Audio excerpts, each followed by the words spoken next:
In a shocking turn of events, Bangladesh has confirmed 88 attacks targeting religious minorities, predominantly Hindus. Now, this revelation has vindicated India's stand as well as sent shockwaves through the country, raising serious concerns over the safety of Hindu citizens across the border.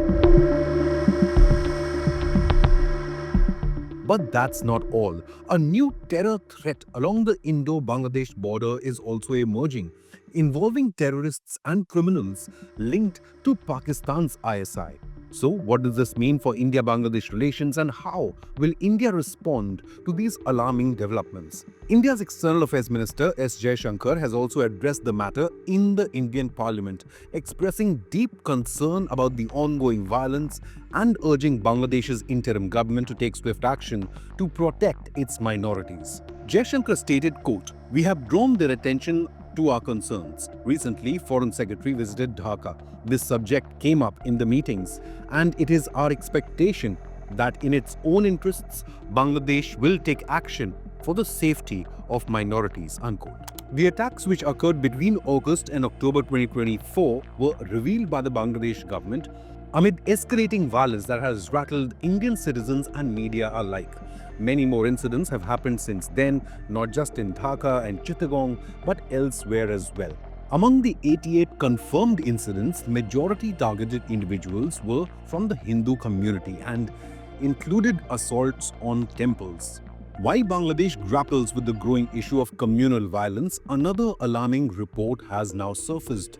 Extremist groups based in Bangladesh are reportedly plotting a terror attack along the Indo-Bangladesh border. According to reports, new coalition of criminals and terrorists, many of whom escaped prison after Sheikh Hasina's ouster, are planning a major attack targeting Indian security forces with an aim to inflame tensions between India and Bangladesh. But who is behind this terror plot? None other than Pakistan's ISI. This group, which reportedly includes more than 50 members, is allegedly receiving support from Pakistan's notorious intelligence agency ISI, as well as from few elements within Bangladesh's interim government.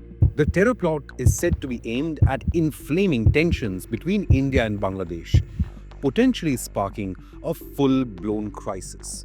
Earlier, security agencies had raised concerns over the increasing influence of the Ansar Bangla team, or ABT, a Bangladesh-based terror group with ties to Al-Qaeda in the Indian subcontinent.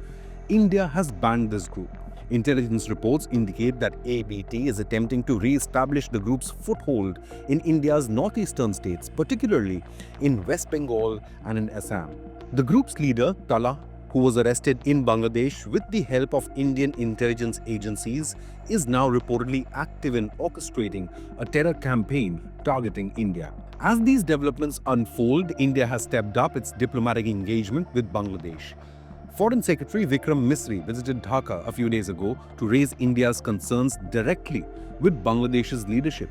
Misri emphasized India's desire for a constructive and mutually beneficial relationship with Bangladesh, urging the interim government to act decisively against the rising tide of violence, especially against minorities.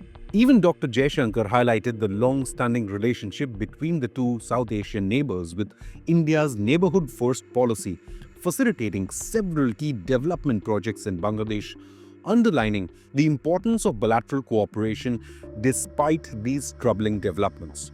Jaishankar added, quote, "In fact, when we speak about neighborhood-first policy, almost every neighboring country, with the exception of Pakistan and China, we have had important development projects. And that is the case with Bangladesh as well," unquote.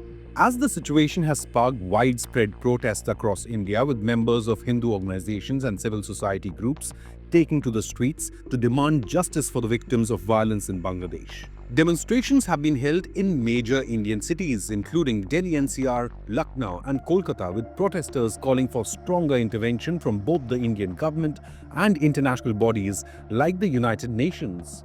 ISKCON's Kolkata Center in particular has appealed to the UNHCR to address what is described as gross human rights violations against religious minorities in Bangladesh, but it seems the UN is just sleeping. ISKCON, along with other civil society groups, have called on Bangladesh's interim government now to take stronger measures to combat such rise in religious extremism once again in Bangladesh. The widespread protests, which coincided with International Human Rights Day on the 10th of December, have further put the issue on the global radar. The growing tension over the treatment of Hindu minorities in Bangladesh, combined with the emerging threat of cross-border terrorism, has placed a significant strain on relations between India and Bangladesh. Both nations have historically shared a very cooperative relationship ever since Bangladesh's independence from Pakistan in 1971, especially in fields of trade, infrastructure development. Recent events, however, highlight the volatile nature of these ties. The situation is further complicated by the involvement of Pakistan's ISI, which continues to play a disruptive role in the region. India's security agencies are on high alert with the enhanced surveillance and security measures along the India-Bangladesh border. As the situation continues to evolve, the big question remains: will Bangladesh's interim government take meaningful steps to protect the Hindu minorities? And what role, if any, will international bodies like the United Nations play in addressing the human rights violations occurring even today in Bangladesh? Leave a comment with your opinion, hit the like button, and subscribe to Inconnect News.